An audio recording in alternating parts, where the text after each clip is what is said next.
instant updates. Panchayati Raj. The term Panchayati Raj in India signifies the system of rural local self-government. It has been established in all the states of India by the Acts 1 of the state legislatures to build democracy at the grassroots level. It is entrusted with rural development. It was constitutionalized through the 73rd Constitutional Amendment Act of 1992, Evolution of Panchayati Raj, Balwant Rai Mehta Committee, in January 1957. The Government of India appointed a committee to examine the working of the Community Development Program 1952 and the National Extension Service 1953 and to suggest measures for their better working. The chairman of this committee was Balwant Rai G. Mehta. The committee submitted its report in November 1957 and recommended the establishment of the scheme of democratic decentralization, which ultimately came to be known as Panchayati Raj. The specific recommendations made by it are: 1. Establishment of a three-tier Panchayati Raj system. Gram Panchayat at the village level, Panchayat Samiti at the block level and Zilla Parishad at the district level. These tiers should be organically linked through a 2, 3. Device of indirect elections. The village panchayat should be constituted with directly elected representatives, whereas the panchayat samiti and zilla parishad should be constituted with indirectly elected members. All planning and development activities should be entrusted to these bodies. Join our Telegram channel https://t.me/upc materials for instant updates. 4. The panchayat samiti should be the executive body while the zilla parishad should be the advisory, coordinating and supervisory body. 5. The district collector should be the chairman of the Zilla Parishad. 6. There should be a genuine transfer of power and responsibility to these democratic bodies. 7. Adequate resources should be transferred to these bodies to enable them to discharge their functions and fulfill their responsibilities. 8. A system should be evolved to effect further devolution of authority in future. These recommendations of the committee were accepted by the National Development Council in January 1958. The council did not insist on a single rigid pattern and left it to the states to evolve their own patterns suitable to local conditions. But the basic principles and broad fundamentals should be identical throughout the country. Rajasthan was the first state to establish Panchayati Raj. The scheme was inaugurated by the Prime Minister on October 2, 1959, in Nagaur district. Rajasthan was followed by Andhra Pradesh, which also adopted the system in 1959. Thereafter, most of the states adopted the system. Though most of the states created Panchayati Raj institutions by mid-1960s, there were differences from one state to another with regard to the number of tiers, relative position of Samiti and Parishad, their tenure, composition, functions, finances and so on. For example, Rajasthan adopted the three-tier system while Tamil Nadu adopted the two-tier system. West Bengal, on the other hand, adopted the four-tier system. Further, in the Rajasthan Andhra Pradesh pattern, Panchayat Samiti was powerful as the block was the unit of planning and development, while in Maharashtra Gujarat pattern, Zilla Parishad was powerful as the district was the unit of planning and development. Some states also established Nyaya Panchayats, that is, judicial panchayats to try petty civil and criminal cases. Join our Telegram channel https://t.me/upc materials for instant updates. Study teams and committees. Since 1960, many study teams, committees and working groups have been appointed to examine the various aspects of functioning of Panchayati Raj system. They are mentioned below in Table 38.1. Table 38.1 Study teams and committees on Panchayati Raj. SL. No. Year. Name of the study team committee. Chairman. 1. 1960. Committee on Rationalization of Panchayat Statistics. RAO, druhý, 1961, Working Group on Panchayats and Cooperatives, SD, Mishra, tretí, 1961, Study Team on Panchayati Raj Administration. V. Iswaran. 4. 1962. Study team on Nyaya Panchayats. G.R. Rajagopal. 5. 1963. Study team on the position of Gram Sabha in Panchayati Raj movement. R.R. Divakar. 6. 1963. Study group on budgeting and accounting procedure of Panchayati Raj institutions. Merhaba Kristinaya, 7-8. 1963, Study Team on Panchayati Raj Finances, K. Santanam, 1965, Committee on Panchayati Raj Elections, K. Santanam. 9. 1965. Study team on the audit and accounts of Panchayati Raj bodies. R.K. Khanna. 10. 1966. Committee on Panchayati Raj Training Centers. G. Ramachandran. 11. 1969. Study team on involvement of Community Development Agency and Panchayati Raj institutions in the implementation of basic. V. Ramanathan. Join our Telegram channel https://t.me/upc materials for instant updates. Land reform measures. 12. 1972. Working group for formulation of 5th five-year plan on community development and Panchayati Raj. Merhaba Kristinaya, 13. 1976. Committee on Community Development and Panchayati Raj, SMT Daya Chaube, Ashok Mehta Committee, in December 1977. The Janata government appointed a committee on Panchayati Raj institutions under the chairmanship of Ashok Mehta. It submitted its report in August 1978 and made 132 recommendations to revive and strengthen the declining Panchayati Raj system in the country. Its main recommendations were: 1. The three-tier system of Panchayati Raj should be replaced by the two-tier system, that is, Zilla Parishad at the district level, and below it, the Mandal Panchayat consisting of a group of villages with a total population of 50 15,000 to 20,000. 2. A district should be the first point for decentralization under popular supervision below the state level. 3. Zilla Parishad should be the executive body and made responsible for planning at the district level. 4. There should be an official of political parties at all levels of Panchayat elections. 5. The Panchayati Raj institutions should have compulsory powers of taxation to mobilize their own financial resources. 6. There should be a regular social audit by a district level agency and by a committee of legislators to check whether the funds allotted for the vulnerable social and economic groups are actually spent on them. 7. The state government should not supersede the Panchayati Raj institutions. In case of an imperative supersession, elections should be held within 6 months from the date of supersession. 8. The Naya Panchayats should be kept as separate bodies from that of development Panchayats. They should be presided over by a qualified. Join our Telegram channel https://t.me/see materials for instant updates. Judge. 9. The Chief Electoral Officer of a state in consultation with the Chief Election Commissioner should organize and conduct the Panchayati Raj elections. 10. Development functions should be transferred to the Zilla Parishad and all development staff should work under its control and supervision. 11. The voluntary agencies should play an important role in mobilizing the support of the people for Panchayati Raj. 12. A minister for Panchayati Raj should be appointed in the State Council of Ministers to look after the affairs of the Panchayati Raj institutions. 13. Seats for SCs and STs should be reserved on the basis of their population. 14. A constitutional recognition should be accorded to the Panchayati Raj institutions. This would give them the requisite status, sanctity and stature and an assurance of continuous functioning. Due to the collapse of the Janata government before the completion of its term, no action could be taken on the recommendations of the Ashok Mehta committee at the central level. However, the three states of Karnataka, West Bengal and Andhra Pradesh took steps to revitalize the Panchayati Raj, keeping in view some of the recommendations of the Ashok Mehta Committee, GVK Rao Committee. The committee to review the existing administrative arrangements for rural development and poverty alleviation programs under the chairmanship of GVK Rao was appointed by the Planning Commission in 1985. The committee came to conclusion that the developmental process was gradually bureaucratized and divorced from the Panchayati Raj. This phenomena of bureaucratization of development administration as against the democratization weakened the Panchayati Raj institutions, resulting in what is aptly called as grass without roots. Hence, the committee made the following recommendations to strengthen and revitalize the Panchayati Raj system. By the district level body, that is, the Zilla Parishad should be of pivotal importance in the scheme of democratic decentralization. It stated that the district is the proper unit for planning and development and the Zilla. Join our Telegram channel https://t.me/see materials for instant updates. Parishad should become the principal body for management of all development programs which can be handled at that level to the Panchayati Raj institutions at the district and lower levels should be assigned an important role with respect to planning, implementation and monitoring of rural development programs. 3. Some of the planning functions at the state level should be transferred to the district level planning units for effective decentralized district planning. A post of district development commissioner should be created. He should act as the chief executive officer of the Zilla Parishad and should be in charge of all the development departments at the district level. The elections to the Panchayati Raj institutions should be held regularly. It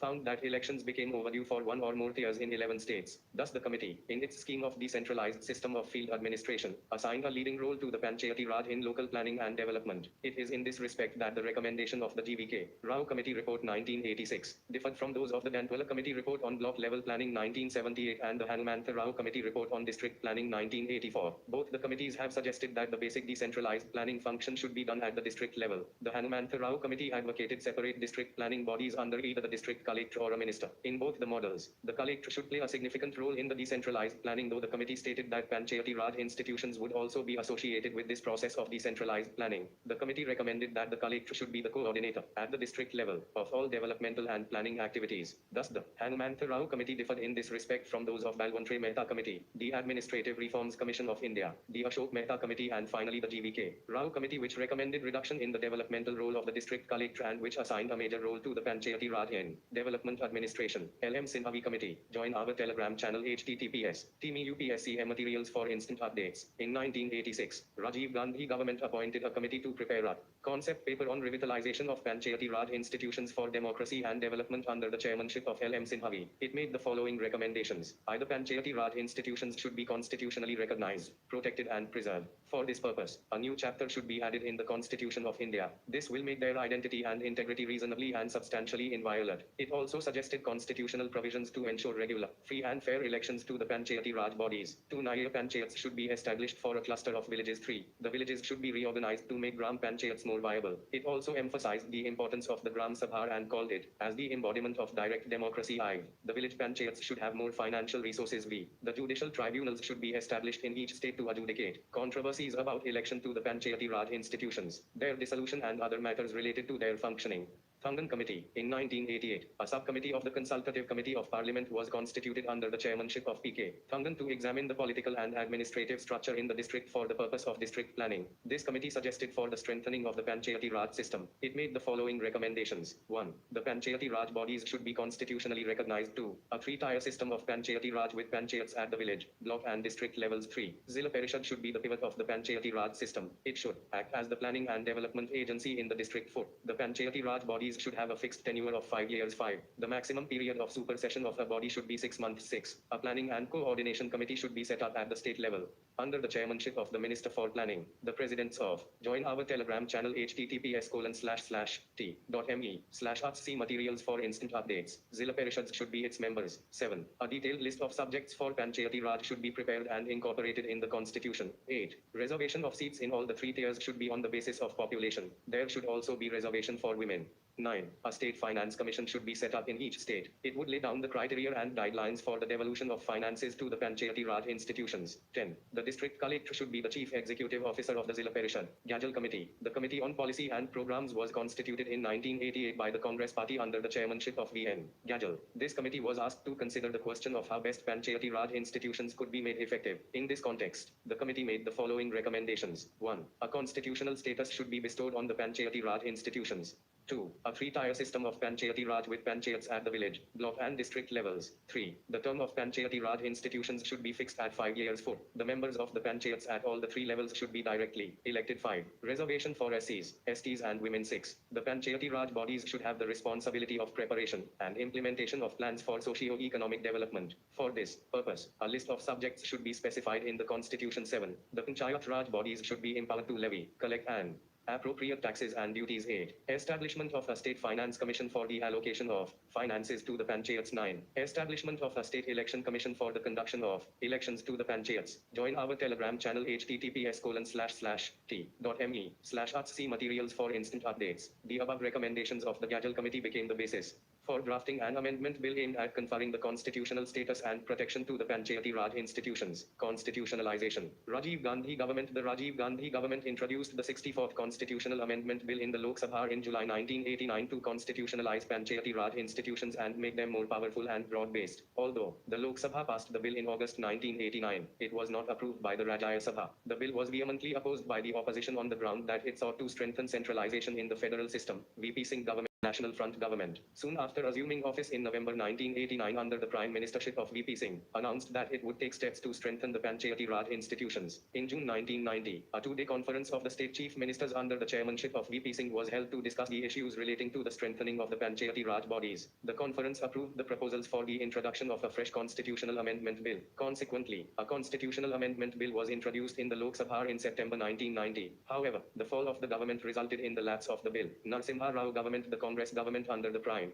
Ministership of P.V. Narasimha Rao once again considered the matter of the constitutionalization of Panchayati Raj bodies. It drastically modified the proposals in this regard to delete the controversial aspects and introduced a constitutional amendment bill in the Lok Sabha in September 1991. This bill finally emerged as the 73rd Constitutional Amendment Act, 1992 and came to 73rd Amendment Act of 1992 into force on 24 April 1993. Join our Telegram channel https://t.me/see materials for instant updates. Significance of the Act. This act has added a new Part 9 to the Constitution of India. This part is entitled as the Panchayats and consists of provisions from Articles 243 to 243. In addition, the act has also added a new 11th schedule to the Constitution. This schedule contains 29 functional items of the Panchayats. It deals with Article 243d. The act has given a practical shape to Article 40 of the Constitution, which says that the state shall take steps to organize village panchayats and endow them with such powers and authority as may be necessary to enable them to function as units of self-government. This article forms a part of the directive principles of state policy. The Act gives a constitutional status to the Panchayati Raj institutions. It has brought them under the purview of the justiciable part of the Constitution. In other words, the state governments are under constitutional obligation to adopt the new Panchayati Raj system in accordance with the provisions of the Act. Consequently, neither the formation of panchayats nor the holding of elections at regular intervals depend on the will of the state government anymore. The provisions of the Act can be grouped into two categories: compulsory and voluntary. The compulsory, mandatory or obligatory provisions of the Act have to be included in the state laws created creating the new Panchayati Raj system. The voluntary provisions, on the other hand, may be included at the discretion of the states. Thus, the voluntary provisions of the Act ensures the right of the states to take local factors like geographical, political, administrative, and others into consideration while adopting the new Panchayati Raj system. The Act is a significant landmark in the evolution of grassroots democratic institutions in the country. It transfers the representative democracy into participatory democracy. It is a revolutionary concept to build democracy at the grassroots level in the country.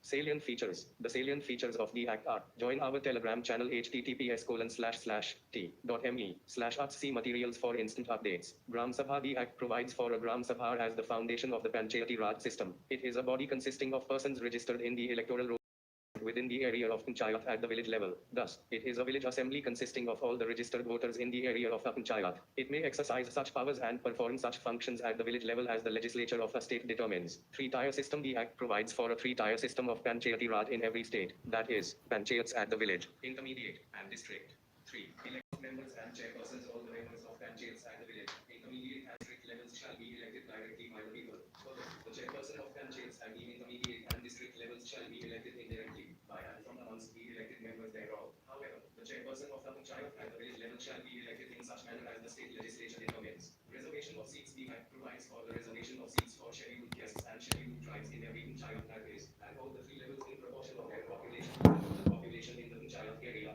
Further, the state legislature shall provide for the reservation of offices of chairperson in the Panchayat at the village or any other level for the SCs and STs. The Act provides for the reservation of not less than 1/3 of the total number of seats for women, including the number of seats reserved for women belonging to SCs and STs. Further, not less than 1/3 of the total number of offices of chairpersons in the Panchayats at each level shall be reserved for women. The Act also authorizes the legislature of a state to make any provision for reservation of seats in any Panchayat or offices of chairperson in the Panchayat at any level in favor of backward classes.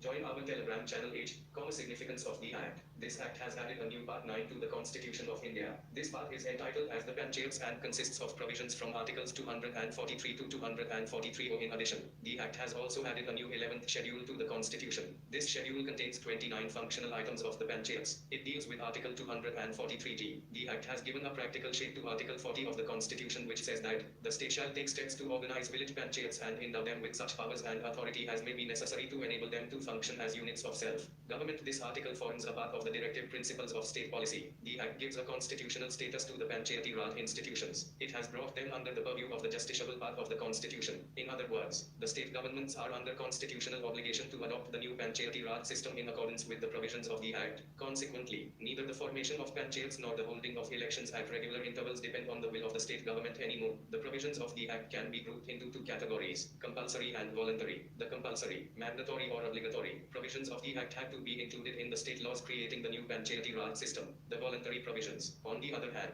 may be included at the discretion of the states. Thus, the voluntary provisions of the Act ensures the right of the states to take local factors like geographical, political, administrative, and others into consideration while adopting the new Panchayati Raj system. The Act is a significant landmark in the evolution of grassroots democratic institutions in the country. It transfers the representative democracy into participatory democracy. It is a revolutionary concept to build democracy at the grassroots level in the country. Salient features. The salient features of the Act are: join our Telegram channel https://t.me/see materials for instant updates. Gram Sabha. The Act provides for a Gram Sabha as the foundation of the Panchayati Raj system. It is a body consisting of persons registered in the electoral rolls of a village comprised within the area of Panchayat at the village level. Thus, it is a village assembly consisting of all the registered voters in the area of a Panchayat. It may exercise such powers and perform such functions at the village level as the legislature of a state determines. Three-tier system. The Act provides for a three-tier system of Panchayati Raj in every state. That is, Panchayats at the village, intermediate, and district. 3. Election of members and chairpersons. All the members of Panchayats at the village, intermediate, and district levels shall be elected directly by the people.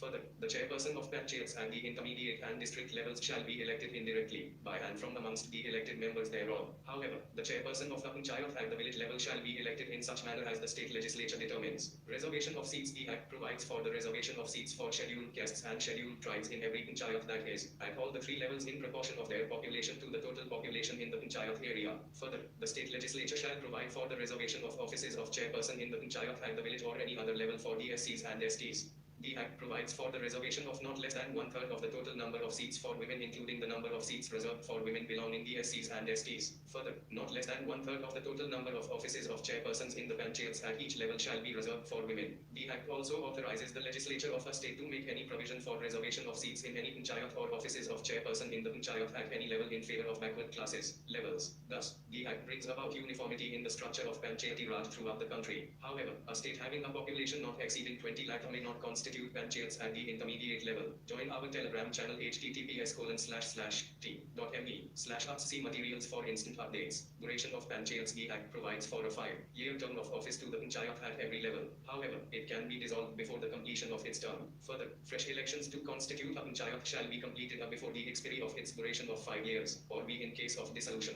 before the expiry of a period of 6 months from the date of its dissolution.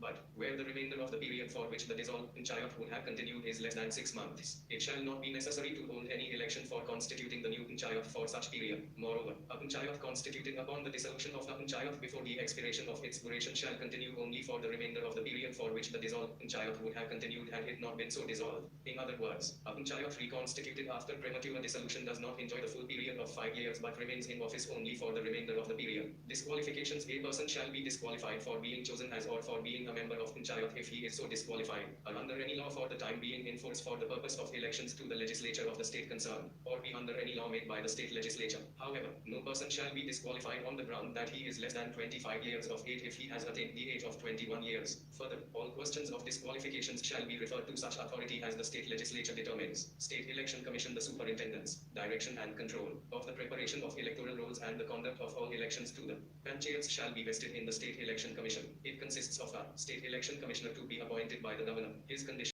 of service and tenure of office shall also be determined by the governor. He shall not be removed from the office except in the manner and on the grounds. 4. The state legislature may make provision with respect to all matters relating to elections to the panchayats, prescribed for the removal of a judge of the state high court. His conditions of service shall not be varied to his disadvantage after his appointment. Join our Telegram channel https://t.me/see materials for instant updates. Powers and functions. The state legislature may endow the panchayats with such powers and authority as may be necessary to enable them to function as institutions of self-government. Such a scheme may contain provisions for the devolution of powers and responsibilities upon panchayats at the appropriate level with respect to a. The preparation of plans for economic development and social justice. b. The implementation of schemes for economic development and social justice as may be entrusted to them, including those in relation to the 29 matters listed in the 11th schedule. Finances. The state legislature may authorize a panchayat to levy, collect and appropriate taxes, duties, tolls and fees, be assigned to a panchayat. Taxes, duties, tolls and fees levied and collected by the state government. c. Provide for making grants in aid to the panchayats from the consolidated fund of the state, and d. Provide for constitution of funds for crediting all monies of the panchayats.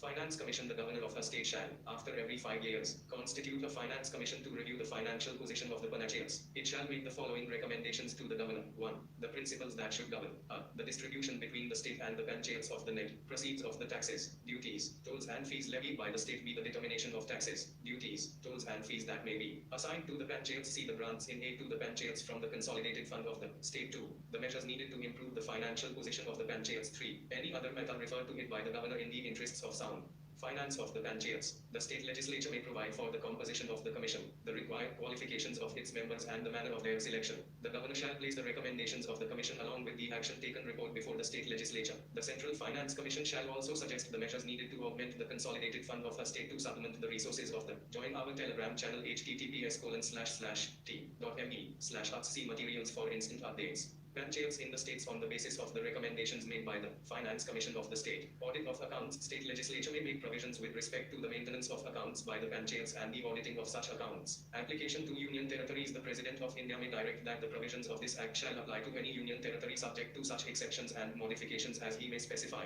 Exempted states and areas. The Act does not apply to the states of Jammu and Kashmir, Nagaland, Meghalaya and Mizoram and certain other areas. These areas include the scheduled areas and the tribal areas in the states. 5. B. The area of Manipur for which a district council exists, and c. Darjeeling district of West Bengal for which Darjeeling Gorkha Hill Council exists. However, the Parliament may extend the provisions of this part to the scheduled areas and tribal areas subject to such exceptions and modifications as it may specify. Continuance of existing laws and panchayats. All the state laws relating to panchayats shall continue to be in force until the expiry of 1 year from the commencement of this act. In other words, the states have to adopt the new Panchayati Raj system based on this act within the maximum period of 1 year from 24 April 1993, which was the date of the commencement of this act. However, all the panchayats existing immediately before the commencement of act shall continue till the expiry of their term, unless dissolved by the state legislature sooner. Consequently, majority of states passed the Panchayati Raj Acts in 1993 and 1994 to adopt the new system in accordance with the 73rd Constitutional Amendment Act of 1992. Bar to interference by courts in electoral matters, the Act bars the interference by courts in the electoral matters of panchayats. It declares that the validity of any law relating to the delimitation of constituencies or the join our Telegram channel https://t.me/upc materials for instant updates.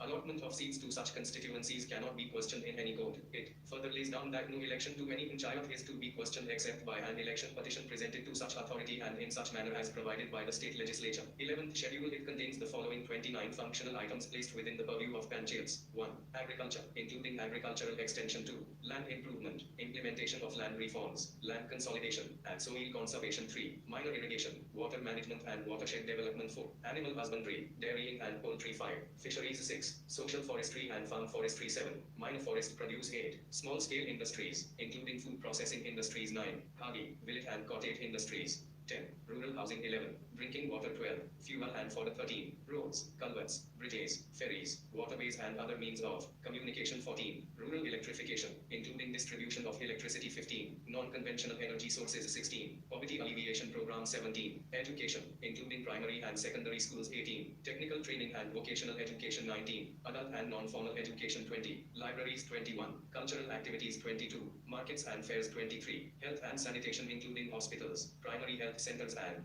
dispensaries. 24. Family welfare. 25. Women and child development. 26. Social welfare, including welfare of the handicapped and mentally. Join our Telegram channel https://t.me/upc materials for instant updates. Retarded. 27. Welfare of the weaker sections, and in particular, of the scheduled castes and the scheduled tribes. 28. Public distribution system. 29. Maintenance of community assets, compulsory and voluntary provisions. Now, we will identify separately the compulsory, obligatory or mandatory and voluntary, discretionary or optional, provisions features of the 73rd Constitutional Amendment Act 1992 or the Part 9 of the Constitution. Compulsory provisions. 1. Organization of Gram Sabha in a village or group of villages. 2. Establishment of panchayats at the village, intermediate and district levels. 3. Direct elections to all seats in panchayats at the village, intermediate and district levels. 4. Indirect elections to the post of chairperson of panchayats at the intermediate and district levels. 5. 21 years to be the minimum age for contesting elections to panchayats. 6. Reservation of seats both members and chairpersons for SCs and STs in panchayats at all the 3 levels. 7. Reservation of 1/3 seats both members and chairpersons for women in panchayats at all the 3 levels. 8. Fixing tenure of 5 years for panchayats at all levels and holding fresh elections within 6 months in the event of supersession of any panchayat. 9. Establishment of a state election commission for conducting elections to the panchayats. 10. Constitution of the state finance commission after every 5 years to review the financial position of the panchayats. B. Voluntary provisions. 1. Giving representation to members of the parliament both the houses. Join our Telegram channel https://t.me/upc materials for instant updates, and the state legislature both the houses in the panchayats at different levels falling within their constituencies. 2. Providing reservation of seats both members and chairpersons for backward classes in panchayats at any level. 3. Granting powers and authority to the panchayats to enable them to function as institutions of self-government, in brief, making them autonomous bodies. 4. Devolution of powers and responsibilities upon panchayats to prepare plans for economic development and social justice, and to perform some or all of the 29 functions listed in the 11th schedule of the Constitution. 5. Granting financial powers to the panchayats, that is, authorizing them to levy, collect and appropriate taxes, duties, tolls and fees. PESAR Act of 1996 Extension Act.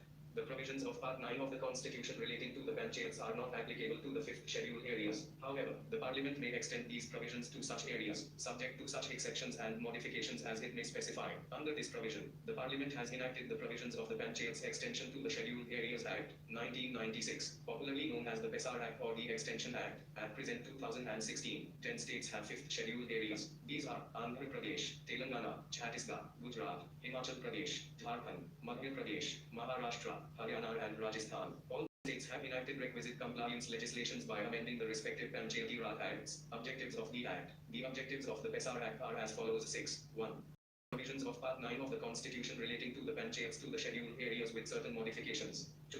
To provide self-rule for the bulk of the tribal population. 3. To have village governance with participatory democracy and to make them. Join our Telegram channel https://t.me/upc materials for instant updates. Gram Sabha are a nucleus of all activities. 4. To evolve a suitable administrative framework consistent with traditional practices. 5. To safeguard and to preserve the traditions and customs of tribal communities. 6. To empower panchayats at the appropriate levels with specific powers conducive to tribal requirements. 7. To prevent panchayats at the higher level from assuming the powers and authority of panchayats at the lower level of the Gram Sabha. Features of the Act. The features or the provisions of the PESAR Act are as follows. 1. A state legislation on the panchayats in the scheduled areas shall be in consonance with the social and religious practices and traditional management practices of community resources. 2. A village shall ordinarily consist of a habitation or a group of habitations or a hamlet or a group of hamlets comprising a community and managing its affairs in accordance with traditions and customs. 3. Every village shall have a Gram Sabha consisting of persons whose names are included in the electoral rolls for the Panchayat at the village level. 4. Every Gram Sabha shall be competent to safeguard and preserve the traditions and customs of the people,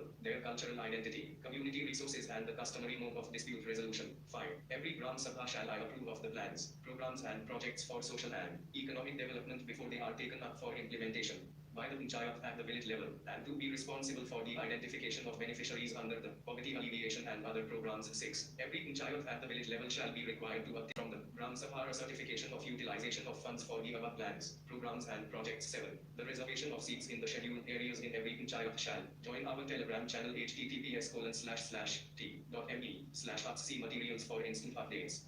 Be in proportion to the population of the communities for whom reservation is sought to be given under Part 9 of the Constitution. However, the reservation for the scheduled tribes shall not be less than one half of the total number of seats. For all seats of chairpersons of panchayats at all levels shall be reserved for the scheduled tribes. 8. The state government may nominate such scheduled tribes which have no representation in the panchayat at the intermediate level or the panchayat at the district level, but such nomination shall not exceed 1/10 of the total members to be elected in that panchayat. 9. The Gram Sabha or the panchayats at the appropriate level shall be consulted before making the acquisition of land in the scheduled areas for development projects and before resettling or rehabilitating persons affected by such projects in the scheduled areas. However, the actual planning and implementation of the projects in the scheduled areas shall be coordinated at the state level. 10. Planning and management of minor water bodies in the scheduled areas shall be entrusted to panchayats at the appropriate level.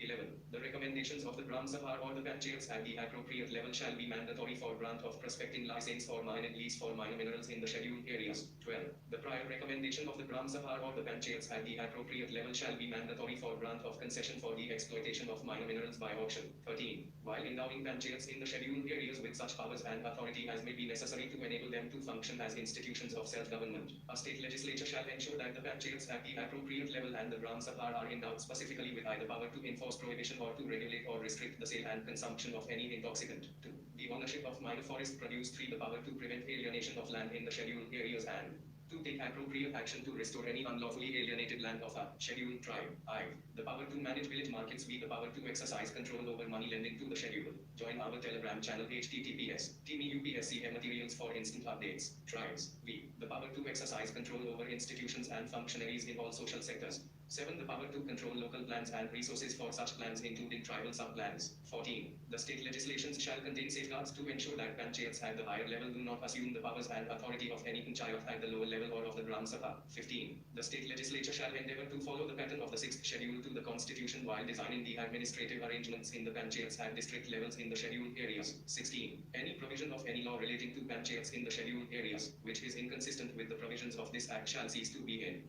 force at the expiry of 1 year from the date on which this Act receives the 7. Finances of Panchayati Raj. The Second Administrative Reforms Commission of India 2005 to 2009 has summarized the sources of revenue of the Panchayati Raj institutions PRs and their financial problems in the following way. 7a.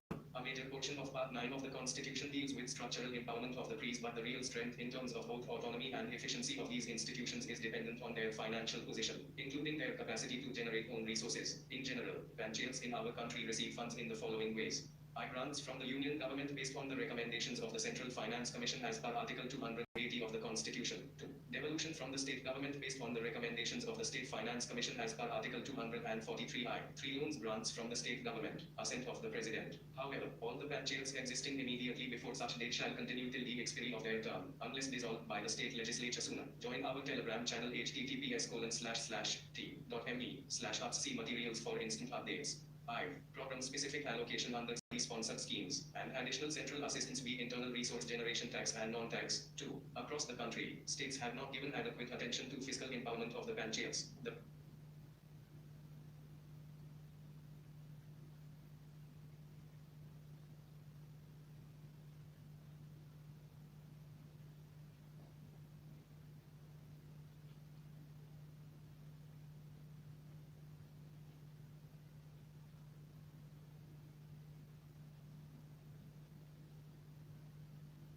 No speakable content. Join our Telegram channel 8, be in proportion to the population of the communities for whom reservation is sought to be given under Part 9 of the Constitution. However, the reservation for the scheduled tribes shall not be less than 1/2 of the total number of seats. Further, all seats of chairpersons of panchayats at all levels shall be reserved for the scheduled tribes. 8. The state government may nominate such scheduled tribes which have no representation in the panchayat at the intermediate level or the panchayat at the district level, but such nomination shall not exceed 1/10 of the total members to be elected in that panchayat. 9. The Gram Sabha or the panchayats at the appropriate level shall be consulted before making the acquisition of land in the scheduled areas for development projects and before resettling or rehabilitating persons affected by such projects in the scheduled areas. However, the actual planning and implementation of the projects in the scheduled areas shall be coordinated at the state level. 10. Planning and management of minor water bodies in the scheduled areas shall be entrusted to panchayats at the appropriate level. 11. The recommendations of the Gram Sabha or the panchayats at the appropriate level shall be mandatory for grant of prospecting license or mine and lease for minor minerals in the scheduled areas. 12. The prior recommendation of the Gram Sabha or the panchayats at the appropriate level shall be mandatory for grant of concession for the exploitation of minor minerals by auction. 13. While endowing panchayats in the scheduled areas with such powers and authority as may be necessary to enable them to function as institutions of self-government, a state legislature shall ensure that the panchayats at the appropriate level and the Gram Sabha are endowed specifically with either power to enforce prohibition or to regulate or restrict the sale and consumption of any intoxicant. 2. The ownership of minor forest produce. 3. The power to prevent alienation of land in the scheduled areas and to take appropriate action to restore any unlawfully alienated land of a scheduled tribe. 5. The power to manage village markets. B. The power to exercise control over money lending to the schedule. Join our Telegram channel https://t.me/upc materials for instant updates. Tribes.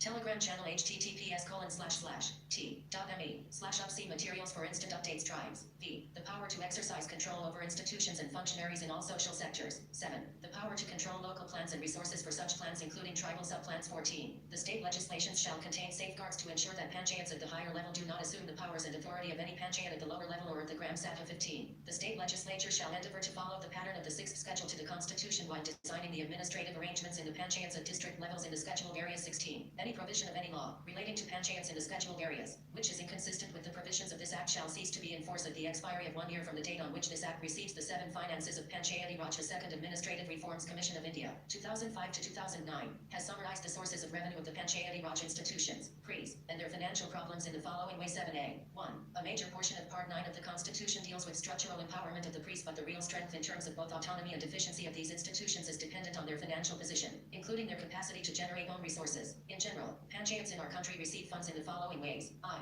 Grants from the union government based on the recommendations of the Central Finance Commission as per Article 280 of the Constitution. 2. Devolution from the state government based on the recommendations of the State Finance Commission as per Article. Indian Polity 5th.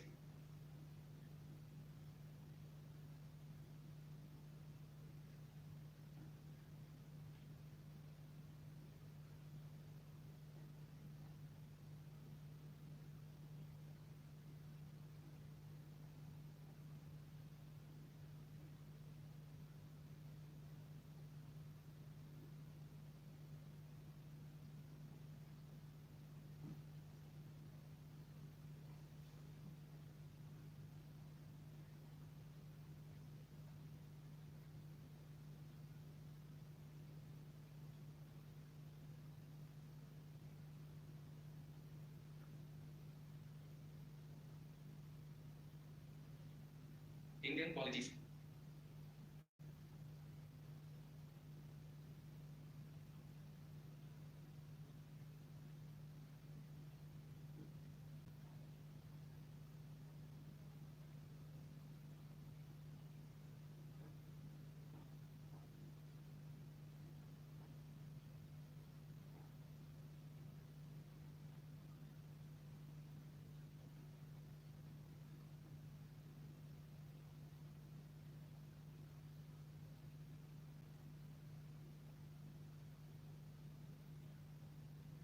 Join our Telegram, Live, program-specific allocation under centrally sponsored schemes, and additional central assistance via internal resource generation tax and non-tax. 2.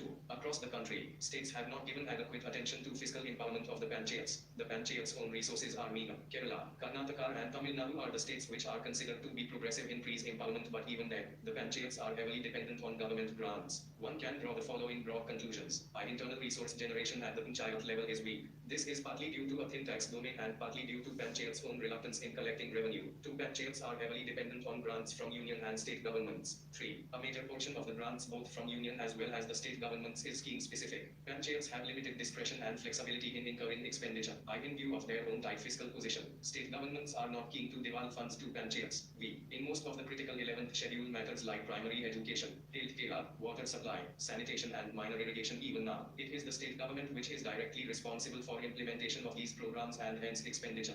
Overall, a situation has been created where Panchayats have responsibility but grossly inadequate resources. 3. Though, in absolute terms, the quantum of funds the union state government transfers to a Panchayat forms the major component of its receipt, the free's own resource generation is the soul behind its financial standing. It is not only a question of resources, it is the existence of a local taxation system which ensures people's involvement in the affairs of an elected body. It also makes the institution accountable to its citizens. 4. In terms of own resource collection, the Gram Panchayats are comparatively in a better position because they have a tax domain of their own, while the other two tiers are dependent only on tolls, fees and non-tax revenue for generating internal resources. 5. State Panchayati Raj Acts have given most of the taxation powers to. Join our Telegram channel https://village panchayats. The revenue domain of the intermediate and district panchayats, both tax as well as non-tax, has been kept much smaller and remains confined to secondary areas like ferry services, markets, water and conservancy services, registration of vehicles, cess on stamp duty and a few others. 6. A study of various state legislations indicates that a number of taxes, duties, tolls and fees come under the jurisdiction of the village panchayats. These inter alia include octroi, property house tax, profession tax, land tax cess, taxes, tolls on vehicles, entertainment tax fees, license fees, tax on non-agriculture land,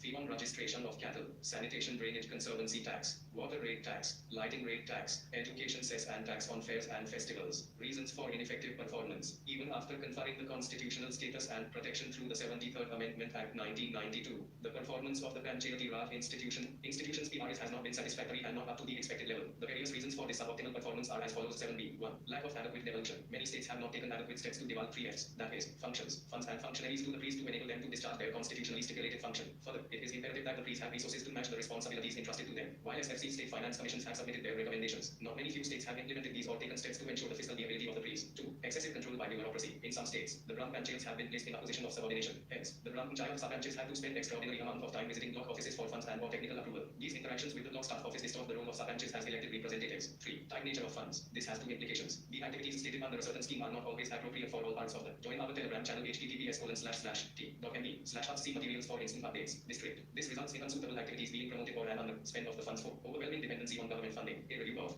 money received and own source funds shows the overwhelming dependence of Panchayats on government funding. When Panchayats do not raise resources and instead receive funds from outside, people are less likely to request a social audit. 5. Reluctance to use fiscal powers. An important power devolved to the Gram Panchayat is the right to levy tax on property, business, markets, fairs and also for services provided, like street lighting or public toilets, etc. Very few Panchayats use their fiscal power to levy and collect taxes. The argument pushed by Panchayat heads is that it is difficult to levy tax on your own constituency, especially when you live in the community. 6. Status of the Gram Sabha. Empowering the Gram Sabhas could have been a powerful weapon for transparency, accountability and for involvement of the marginalized sections. However, a number of the state acts have not spelled the powers of Gram Sabhas nor have any procedures been laid down for the functioning of these bodies or penalties for the officials. 7. Creation of parallel bodies. Often, parallel bodies PBs are created for supposedly speedy implementation and greater accountability. However, there is little evidence to show that such PBs have avoided the evils including lack of partisan politics, sharing of spoils, corruption and elite capture. Missions in particular often bypassing mainstream programs, create disconnect, duality, and alienation between the existing and the new structures and functions. PBs usurp the legitimate space of priests and demoralize the priests by virtue of their superior resource endowments. 8. Poor infrastructure. A large number of Gram Panchayats in the country do not have even full-time secretary. Around 25% of the Gram Gram Panchayats do not have basic office buildings. The database for planning, monitoring, etc. are lacking in most of the cases. A large number of elected representatives of PRIs are semi-literate or literate and know little about their roles and responsibilities, programs, procedures, systems, often for want of good,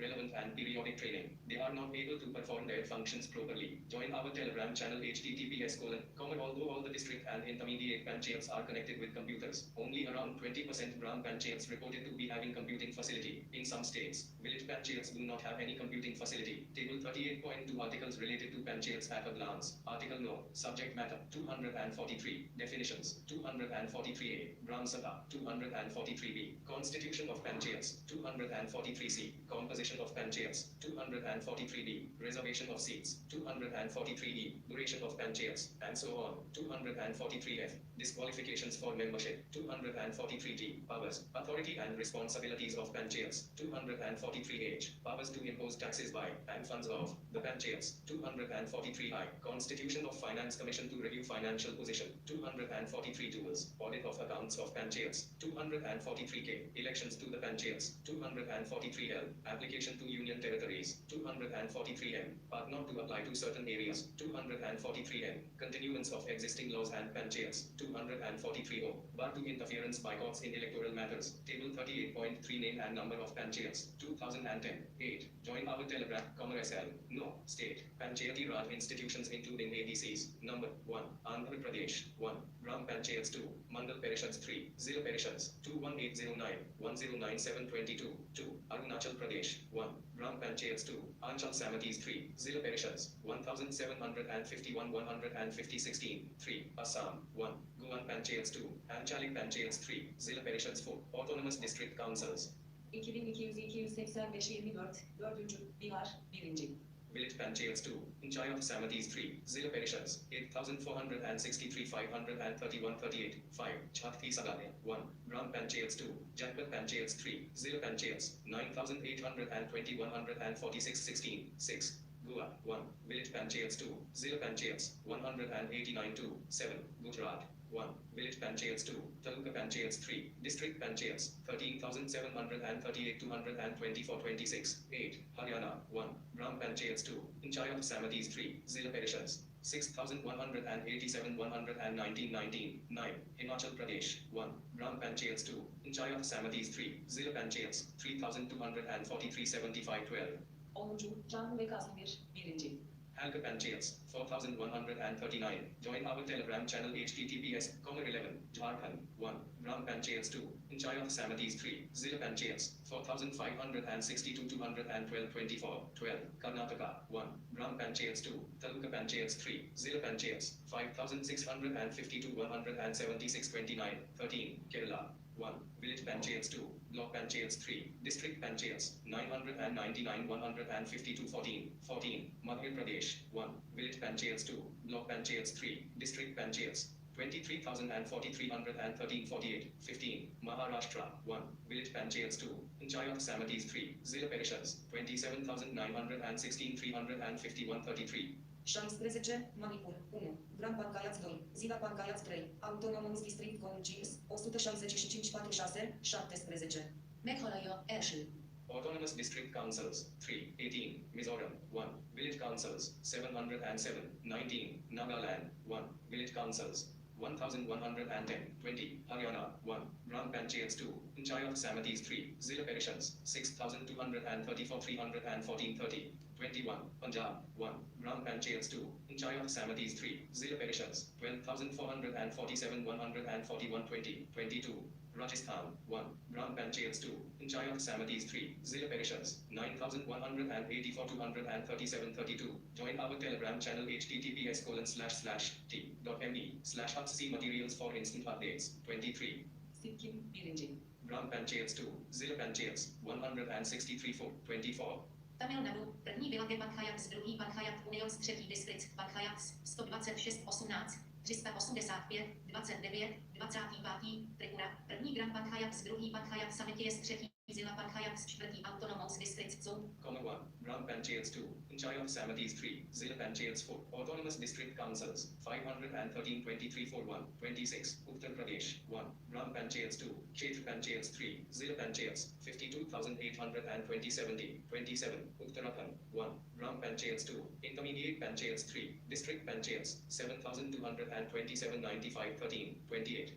West Bengal, 1, Gram Panchayats 2, Panchayat Samitis 3, Zilla Parishads, 3,354, 341, 18, All India, 1, Gram Village Panchayats including village councils, 2, Panchayat Samitis 3, Zilla Panchayats 4, Autonomous District Councils, 2,39,432, 6,087, 543, 14, Table 38.4 milestones in the evolution of Panchayati Raj 9, I towards first generation Panchayats, 1948 to 1949. Constituent Assembly debates on the role of Panchayati Raj in Indian polity, 1950. The Constitution of India comes into force on 26 January. Directive Principles of State Policy mention village panchayats as units of self-government R40. Join our Telegram channel https://t.me/HC materials for instant updates, 1952.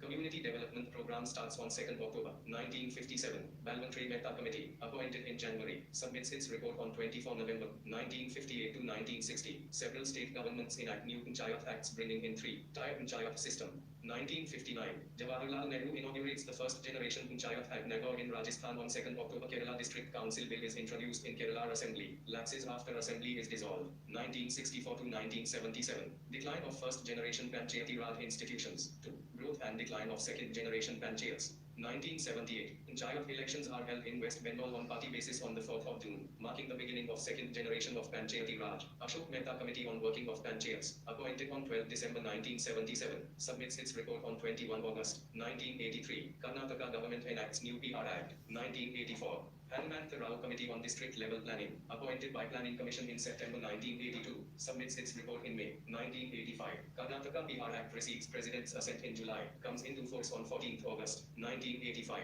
GVK Rao Committee on Administrative Aspects of Rural Development, appointed by Planning Commission on 25 March, submits its report in December 1986. Andhra Pradesh follows West Bengal and Karnataka Panchayati Raj model. 1987. Karnataka holds Panchayat elections in January. Join our Telegram chat. 1990 to 1992.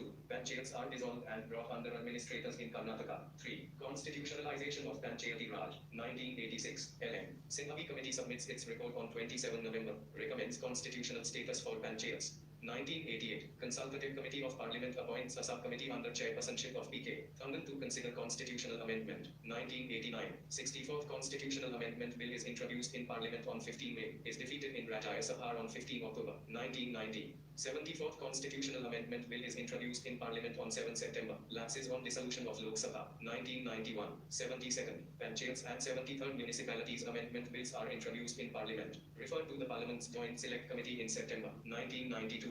Lok Sabha passes both the bills on 22 December. Rajya Sabha passes them on 23 December. 1993. 73rd Amendment Act. 1992 comes into force on 24 April. 74th Amendment Act. 1992 comes into force on 1 June. 1993 to 1994. All state governments pass conformity acts between 30 May 1993 and 23 April 1994. 1994. Madhya Pradesh holds Panchayat elections under the 73rd Amendment dispensation on 30 May 1996. Provisions of the Panchayats extension to the Scheduled Areas Act 1996, extending 73rd Amendment Act to Scheduled Areas, comes into force on 24 December. Kerala launches People's Plan campaign on 16 August 2001. Bihar holds Panchayat elections after 23 years 11:30 inches April. Join our Telegram chat. 2001. 83rd Constitutional Amendment Act. 2000 amends R 243 M to dispense with reservations for scheduled castes in Arunachal Pradesh, paving way for Panchayat elections in the only state yet to hold them under the new dispensation. Table 38.5 committees related to Panchayati Raj after constitutionalization. SL. No. Name of the committee. Chairman. Appointed in.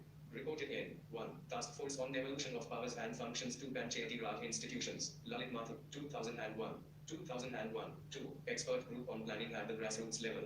Framahandran, 2005-2006, Treaty, Task Force for Preparation of a Manual for Districts. Common Task Force for Preparation of a Manual for District Planning. SMT Rajam Sandhu. 2008. 2008. 4. Committee on Restructuring of the RDA District Rural Development Agency. V. Ramachandran. 2010. 2012. 5. Expert Committee on Leveraging Panchayats for Efficient Delivery of Public Goods and Services. Manisa Ankara İR 2012 2013 Join our Telegram channel https Common notes and referencing.